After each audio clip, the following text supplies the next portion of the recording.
না না মঙ্গলদা, আমি আজ থাকতে পারবো না। মঙ্গলদা বলল, আজ রাতটুকু থেকে যা, কাল না হয় সকাল সকাল বেরিয়ে পড়িস।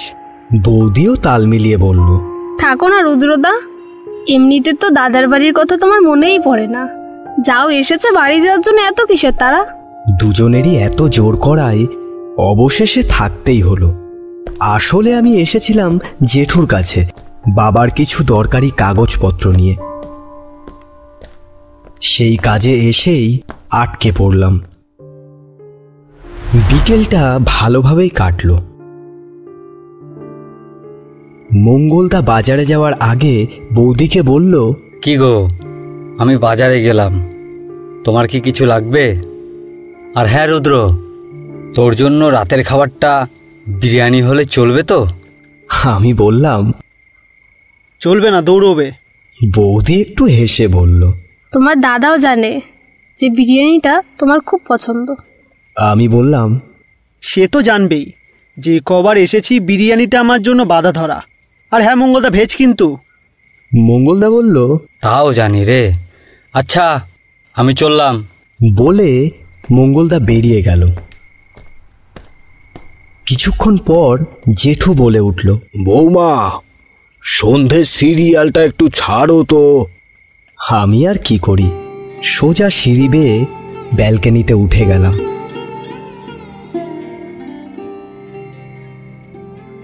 বেশ সুন্দর শহরের দৃশ্য, কত বড় বড় সব বাড়ি। এ কি শহর ছাড়া অন্য কোথাও ভাবা যায়? তবে একটা জিনিস খুব খারাপ লাগলো, এই শহরে গাছের সংখ্যা খুবই কম। ওই হাতে গোনা বললেই চলে। মানুষ যে আর কবে বুঝবে এই পৃথিবীতে গাছই তাদের প্রকৃত বন্ধু। বেশ কিছুক্ষণ বাইরের দৃশ্য দেখতে দেখতে লক্ষ্য করলাম মঙ্গলদা হাতে একটা ব্যাগ নিয়ে বাড়ি ফিরে এলো।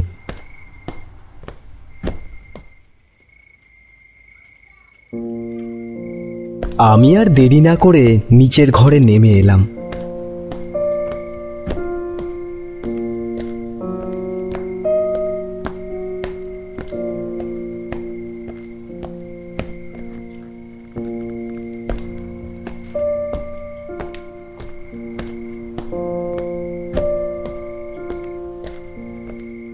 বাজার পুরো বন্ধ, তারপর বন্ধুরা কেউ আড্ডায় আসেনি, আর বিরিয়ানির কোনো দোকানই খোলা দেখলাম না।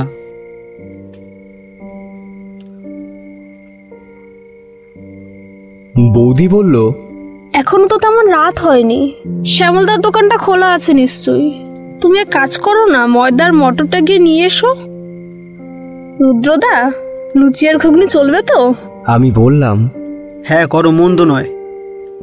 বৌদি মঙ্গলদাকে হুকুম করে বলল, যাও চট করে নিয়ে এসো দেখি। এদিকে রাতও তো হচ্ছে নাকি। মঙ্গলদা চলে গেল শ্যামলদার দোকানে। আমি বৌদিকে বললাম, বৌদি, বলছি কি, আমি কোন ঘরে আজ রাতটা কাটাবো দেখিয়ে দিলে খুব ভালো হয়। বাবার ঘরেও থাকতে পারো, বা তার পাশের ঘরটা ফাঁকা আছে, কিন্তু ওই ঘরে মশার খুব উপদ্রব।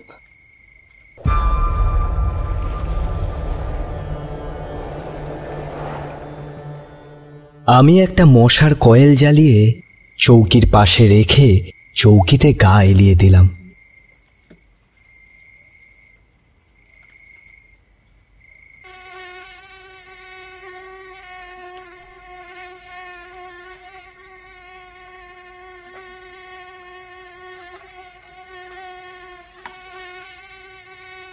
মশার কয়েলে তো কোনো কাজ হলো না। আরে আরে, আমার শরীরের সমস্ত রক্ত তোড়াই তো খেয়ে নিবি দেখছি। আমার এই কাণ্ড দেখে জানালার ওপাশ থেকে কে যেন মুচকি হাসলো। হাসিটা মেয়েলি গলার। কে কে হাসছো আমার কথা শুনে? তাকিয়ে দেখলাম জানালা দিয়ে একটা মেয়ে উকি দিয়ে বলছে, হাসির কথা বলছো, তাহলে হাসবো না? তা তুমি কে, আর লুকিয়ে লুকিয়ে আমার কথা শুনছিলে কেন? এদিকে এসো, তোমাকে কিছু বলার ছিল। আমি জানালার দিকে এগিয়ে যেতেই মেয়েটা বলল, আরে এদিকে বলতে বাইরে এসো। ঠিক আছে, তুমি ওখানে দাঁড়াও, আমি আসছি। একটা ডায়েরি আর একটা পেন থাকলে অবশ্যই নিয়ে আসবে। এগুলো আবার কেন? আরে দরকার আছে বলেই তো বলছি। আমিও কাউকে কিছু না জানিয়ে ঘরের পেছনে সেই অচেনা মেয়েটার কাছে গেলাম।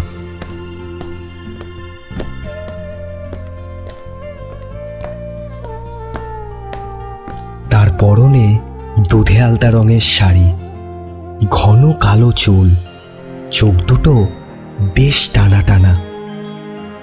কুমারী মেয়েটাকে দেখে যে কেউ মুগ্ধ হয়ে যাবে। এবার বলো কি দরকার? তোমার নাম রুদ্র, তাই তো? হ্যাঁ, আমার নাম রুদ্র। আমি শুনেছি তুমি গল্প লেখো। হ্যাঁ, ঠিকই শুনেছ, কিন্তু তোমার কি দরকার সেটা বললে খুব ভালো হয়। আমাকে একটা গল্প লিখে দিতে পারবে? আরে চিচি, আমি কোনো দক্ষ লেখক নই, আর তুমি বলছো তোমাকে একটা গল্প লিখে দেবো?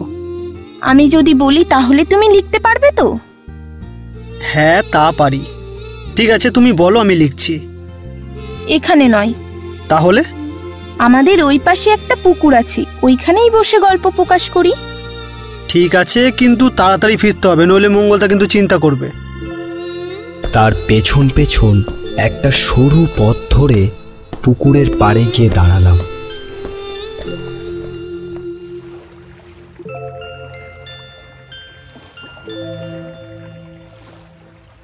পুকুরের ঠিক গা ঘেঁষে বসে হাতে থাকা ডায়েরিটা খুলে বললাম, গল্পের নামটা কি দেবো?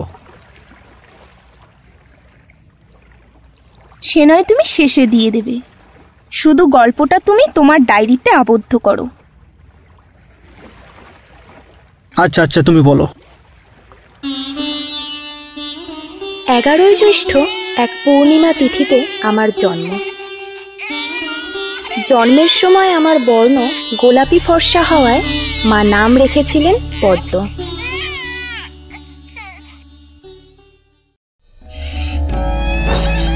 আমার যখন 3 বছর বয়স মা হঠাৎ মারা যান। তারপর থেকে বাবাই আমাকে মায়ের ভালোবাসা আর স্নেহ দিয়ে মানুষ করে।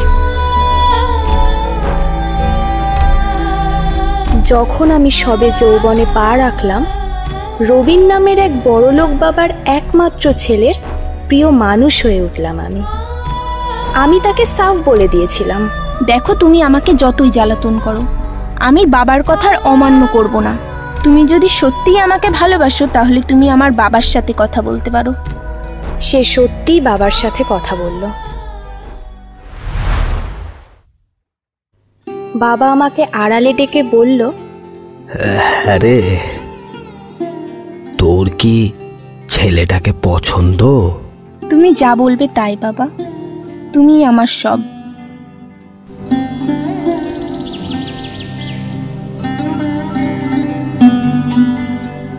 বাবা দেরি না করে পরের দিন সকাল হতেই নীলকান্ত বাবুর বাড়ি গেল। নীলকান্ত বাবু হলেন রবিনের পিতা। তিনি ছিলেন বেশ বড় মাপের জমিদার। আমাদের মতো নিচু শ্রেণীর মানুষের সাহস হতো না তার বাড়িতে পা রাখার। প্রচলিত ছিল, যদি কোনো নিচু শ্রেণীর মানুষ উঁচু শ্রেণীর মানুষের স্পর্শে যায় তবে নাকি তার জাত যেত।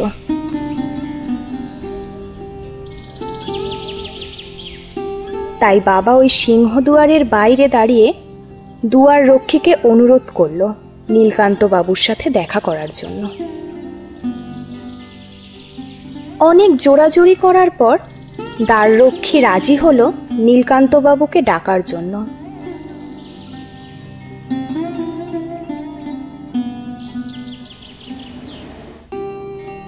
কিছুক্ষণ পর দ্বাররক্ষী ফিরে এসে বলল, জমিদার বাবু তো ঘরে বিশ্রাম নিচ্ছেন, তাই উনি দেখা করতে পারবেন না।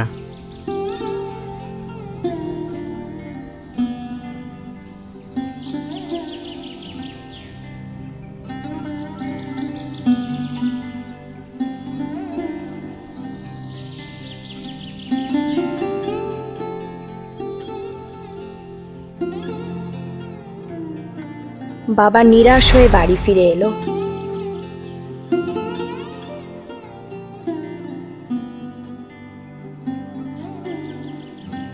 আমি বাবাকে জিজ্ঞেস করলাম কি বললো বাবা? বাবা হতাশ মুখে বলল, ওদের সাথে আমাদের বনে না রে মা। ওরা ধনী, ওরা উঁচু জাত। আমাদের মতো নিচু জাতের মানুষের কি ওরা তোয়াক্কা করে? আমি বললাম, ছাড়ো তো বাবা, দরকার নেই। আমার জন্য তোমার মাথা নিচু হতে দেব না।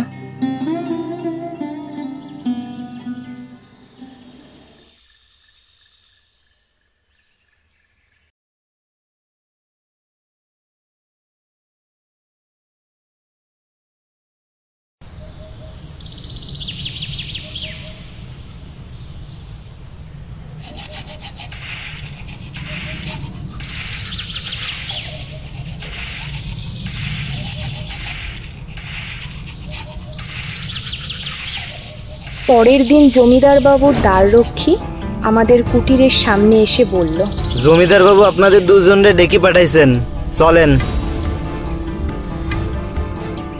আমি বুঝতে পারলাম রবিন নিশ্চয়ই তার পিতাকে সমস্ত বলে দিয়েছে।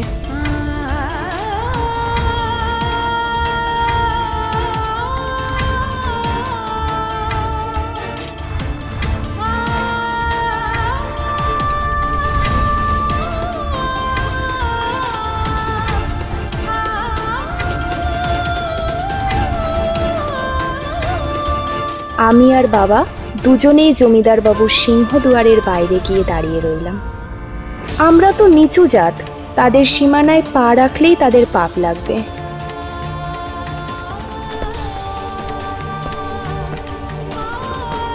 জমিদার এসে তার সিংহের মতো মুখে বলল, ছেলের মুখে যেটা শুনেছি সেটা কি সত্যি? কি শুনেছেন জমিদার বাবু?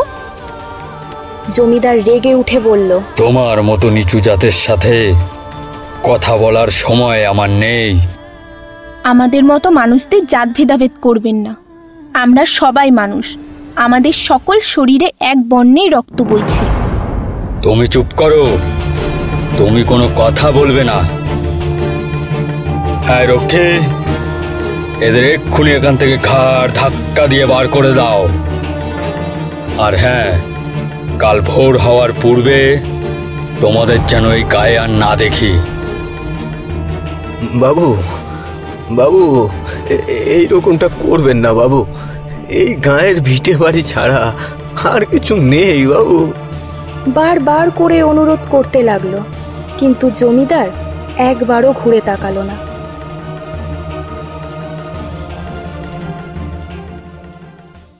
আমরা বাড়ির পথে রওনা দিলাম।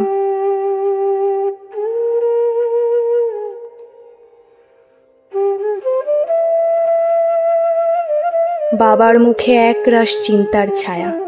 বাবা বলল, মারে, এই শয়তানের দুনিয়ায় তোকে নিয়ে যে কোথায় যাই। তুই ছাড়া আর তো নিজের বলতে কিচ্ছু নেই রে। কে আমাদের ঠাঁই দেবে রে মা? কোথায় বা যাব? বাবা আমার সাথে কথা বলতে বলতে হঠাৎ রাস্তায় হোঁচট খেয়ে পড়ে গেল। বাবার মুখে কোনো কথা নেই। আমি বারবার বাবাকে ডাকতে লাগলাম, বাবা, বাবা তোমার কি হয়েছে বাবা? বাবা ওঠো, বাবা চোখ খোলো বাবা। বাবা তুমি ছাড়া আমার কে আছে বাবা? ওঠো বাবা, ওঠো, চোখ খোলো বাবা, চোখ খোলো। আমি কোথায় যাব, আমি কোথায় থাকবো বাবা? বাবা ওঠো বাবা। কিন্তু না, বাবা আর কোনো কথা বলল না।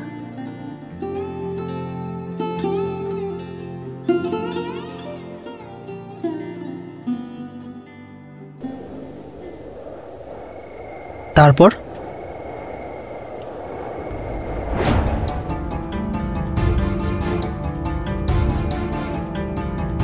মেয়েটা আর কিছু বলল না, শুধু একটু হেসে সামনে পুকুরের দিকে ঝাঁপিয়ে পড়ল।